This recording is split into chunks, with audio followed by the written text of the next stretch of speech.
salah satu kesalahpahaman yang sangat umum tentang sukses. Sukses dalam arti bagaimana saya bisa menjadi lebih sukses dalam apapun. Gue tahu sukses itu sangat subjektif, dari orang ke orang definisinya bisa berbeda-beda. Tapi seringkali orang dalam proses mereka untuk mencapai sukses versi mereka itu, apakah sukses itu mendapatkan penghasilan finansial yang lebih besar, atau menjaga kesehatan, atau memperbaiki kesehatan tubuh, atau sukses dalam arti meningkatkan produktivitas, apapun definisinya bisa beda-beda. Tetapi pertanyaan yang sering muncul dalam proses kita untuk menjadi lebih sukses menurut versi masing-masing tadi itu adalah bagaimana saya bisa menciptakan motivasi, atau bagaimana agar saya termotivasi. Sebenarnya kita itu nggak perlu menciptakan motivasi. Kita manusia itu selalu termotivasi. Motivasi itu didasari ada kata motif di situ. Setiap tindakan manusia itu ada motifnya, ada alasan di baliknya. Bahkan jika kita misalnya sedang bermalas-malasan, artinya kita sedang termotivasi untuk bermalas-malasan. Ya mungkin karena kita sedang lelah dan seterusnya, fine gitu.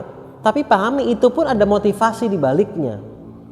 Jadi ketika kita merasa kita sering menunda-nunda pekerjaan, atau kita tidak berolahraga sebagaimana yang sebetulnya kita inginkan, atau sebagaimana yang sebaiknya kita lakukan, yang akan lebih baik untuk tubuh kita, yang akan lebih baik untuk kesehatan kita.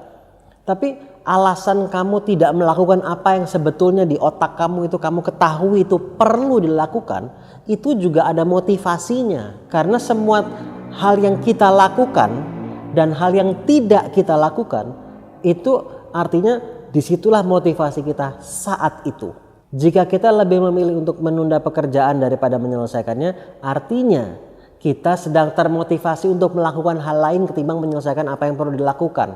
Jika kita memilih untuk tidur ketimbang berolahraga, artinya saat itu kita lebih termotivasi untuk tidur ketimbang berolahraga.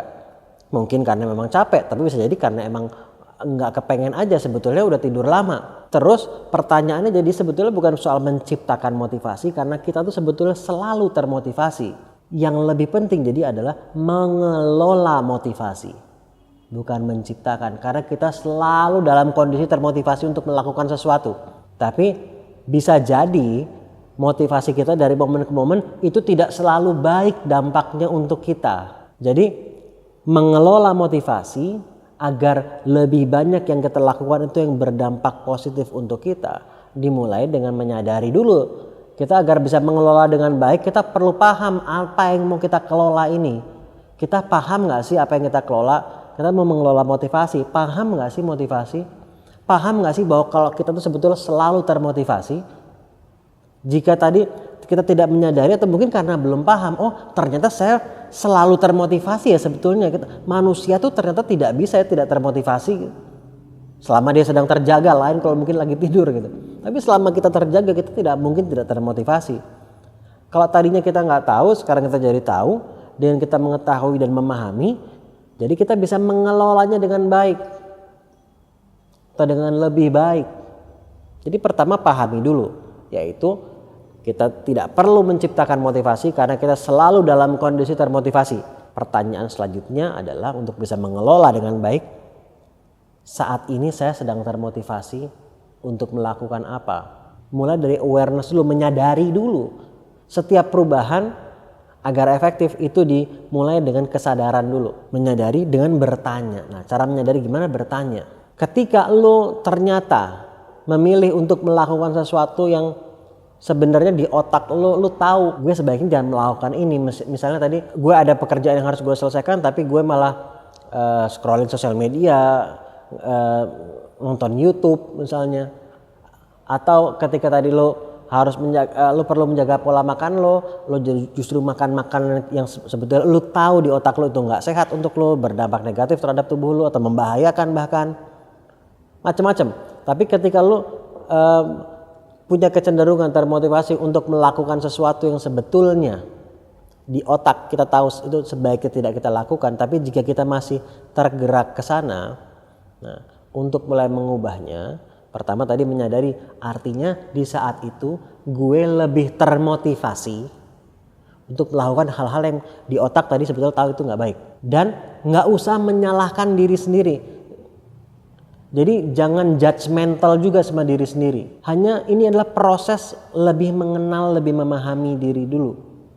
It's okay, jadi jangan judgmental sama diri sendiri. Oh ternyata motivasi gue saat ini lebih ke sana. Oke, menyadari dulu, itu pertama awareness, sadar. Yang kedua, tanya, curiosity tapi ya. Pertanyaannya ini dilandasi oleh curiosity, bukan dilandasi oleh blaming atau menyalah-nyalahkan tadi, bukan. Tapi dilandasi oleh curiosity, rasa keingintahuan. Karena pasti energinya akan beda. Jadi mulai karena kita punya rasa ingin tahu yang tinggi, kita bertanya, apa ya yang membuat gue kok saat ini kok lebih memilih untuk melakukan hal tersebut, atau lebih memilih untuk menunda tadi, atau lebih memilih untuk makan makanan sebetulnya gue tahu berdampak negatif untuk gue, atau lebih memilih untuk berleha-leha sementara gue tahu sebetulnya ada yang harus diselesaikan, ada yang perlu diselesaikan. Tapi pertanyaan itu bukan blaming, tapi betul-betul landasannya adalah rasa ingin tahu. Karena apa? Karena pasti ada motivasi di baliknya, karena kita selalu termotivasi. Nah, ini yang gue bilang tadi pentingnya memahami, dilandasi dengan pemahaman bahwa sebetulnya kita tidak pernah tidak termotivasi, mengetahui bahwa kita selalu termotivasi, hanya saja kita termotivasi untuk melakukan apa. Dengan begitu kita gali. Jadi bahkan kita bisa jadikan ini kayak quest kita nih, kayak project kita nih, kayak misteri mau kita pecahkan nih. Karena gue selalu termotivasi, maka apa ya alasan di balik ini? Karena gue tahu nih, ternyata ini kan dampaknya nggak baik untuk gue. Apa alasan lain yang melandasi kok gue tetap memilih melakukan hal yang sebetulnya gue tahu nggak baik? Dengan kita memahami, baru kita bisa mulai mengubah. Pertanyaan selanjutnya setelah kita menggali, tapi kunci jujur dengan diri sendiri dalam proses ini. Memahami, mengidentifikasi, ketika sudah terangkat, oh ini ternyata alasannya. Alasannya gue lebih memilih untuk makan makanan A ini yang sebetulnya gue tahu nggak baik untuk kesehatan gue misalnya. Itu karena gue sangat suka sama makanan itu, gue udah lama nggak makan makanan itu misalnya. Atau alasan gue memilih untuk ngelihat video ini di YouTube karena gue penasaran banget sama isi videonya misalnya. Meskipun lo tahu bahwa ada hal lain yang perlu diselesaikan. Tapi pahami dulu. Dan sekali lagi ini penting nih, gue ulang-ulang, dalam proses memahami ini nggak pakai blaming. Bukan blaming, hanya kayak proses kita ingin lebih mengenal. Hanya untuk memahami. Nggak pakai menyalah-nyalahkan. Oh itu alasannya ternyata. Karena gue begitu penasarannya sama video ini, sehingga gue lebih memilih untuk ngelihat video tersebut ketimbang gue menyelesaikan apa yang sebetulnya perlu gue selesaikan sekarang. Dari pemahaman itu baru kita bisa berproses lebih jauh. Apa yang perlu gue pikirkan? Sekali lagi pertanyaan lagi. Apa yang perlu gue pikirkan agar gue lebih termotivasinya untuk melakukan apa yang perlu gue lakukan? Apa yang perlu gue tanyakan pada diri gue? Agar gue lebih termotivasi untuk menyelesaikan pekerjaan ini ketimbang nonton video yang sebetulnya gue juga penasaran. Ini butuh dilatih ya teman-teman. Tetapi sangat bisa dilakukan. Sangat bisa dilatih dan lama-lama kita akan semakin cerdas dalam melakukan proses tanya jawab di kepala kita ini. Apa yang perlu gue pikirkan? Oh misalnya kalau gue tidak mengerjakan pekerjaan ini sekarang, gue tidak memulai sekarang, nanti gue tidak maksimal hasilnya. Atau bahkan gak selesai, apa dampak negatifnya? Apa saja dampak negatif kalau gue gak menyelesaikan ini?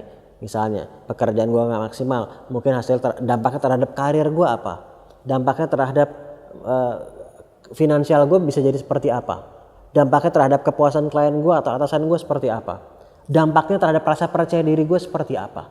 Misalnya apakah gue akan jadi orang yang semakin merasa gue itu orang yang selalu menunda-nunda pekerjaan, dan itu nggak enak rasanya, jadi terus menyalahkan diri sendiri. Dan ini jawabannya akan nggak enak semua, tapi terkadang untuk mengubah sesuatu yang dalam jangka pendek itu kadang kita butuh boost yang landasannya fear, walaupun itu nggak sehat. Dalam jangka panjang melakukan segala hal berdasarkan fear, itu nggak sehat. Tapi fear bisa bermanfaat kalau kita tahu bagaimana cara memanfaatkannya. Paling tidak untuk jangka pendek, untuk membuat kita mulai dulu. Kita jangan terus mengandalkan fear terus.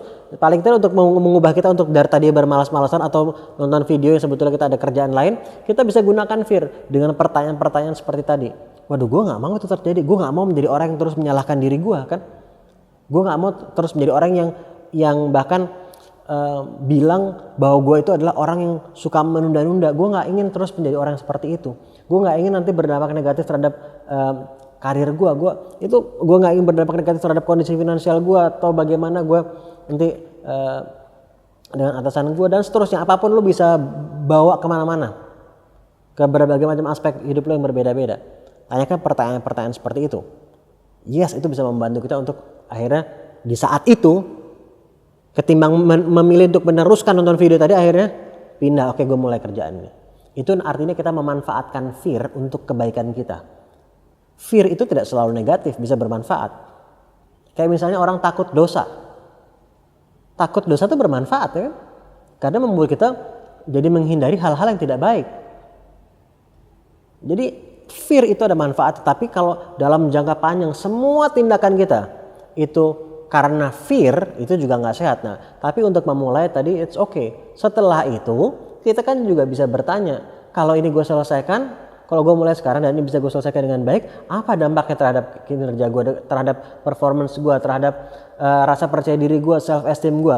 Lu bisa menanyakan pertanyaan-pertanyaan yang tadi, tapi dalam konteks yang positif juga bisa. Tetapi kalau di saat tertentu lu merasa kayaknya berat banget untuk melakukan apa yang perlu lu lakukan, biasanya fear itu lebih efektif untuk di saat itu aja. Tapi poinnya adalah lu selalu sedang dalam kondisi termotivasi.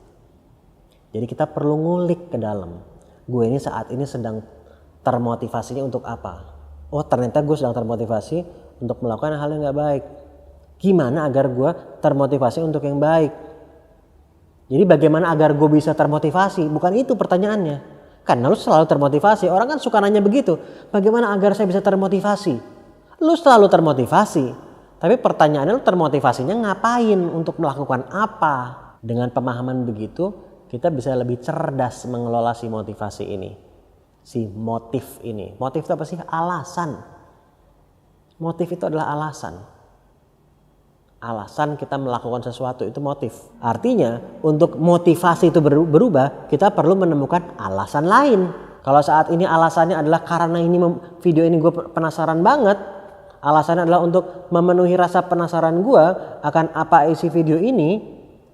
Artinya itu motifnya, maka lo akan termotivasi untuk melanjutkan melihat video itu.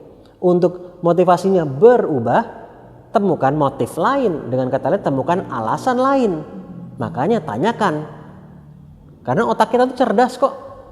Otak kita tuh kalau kita kasih pertanyaan, dia akan berusaha untuk menemukan jawabannya. Apalagi semakin sering kita tanyakannya. Alasan apa lagi ya? Alasan apa lagi yang bisa gue gunakan untuk membuat gue berhenti melihat video ini dan meneruskan pekerjaan gue? Dan temukan sebanyak-banyaknya alasan, jangan cuma satu. Semakin banyak alasannya, baik alasan itu yang sifatnya fear tadi atau alasan yang sifatnya memang ada dampak positifnya. Karena kan kita bisa termotivasi untuk menghindari konsekuensi negatif atau kita bisa termotivasi untuk mendapatkan konsekuensi positif. Gunakan dua-duanya. Semoga bermanfaat dan semoga dimanfaatkan.